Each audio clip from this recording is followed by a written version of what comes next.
Suppose your son goes to a school and they teach 2 plus 2 is equal to 5. So will you say, son, no problem, continue? Will you say that? No. No, correct. See. What you will tell your son? My son, that teacher taught you wrong. See, already I studied 2 plus 2 is 4. So I cannot put my son 2 plus 3, 2 is 5. No, but if he goes to a school, before admission, do you interview the math teacher? No. No. So suppose the math teacher teaches him wrong. So won't you correct your son? Yeah, I will correct it. Correct. So that's the reason I'm correcting you. I love you, brother. Thanks. Because I love you, I want to correct you that what you're saying is against your scripture.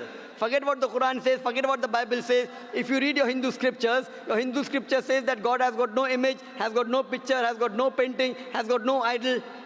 So if you're doing idol worship, you're going against your scripture. So what I request you, brother, today when you go back home, go on the internet, type Yajurved chapter 32 verse number 3, Svetasvatara Upanishad chapter 4 verse number 19.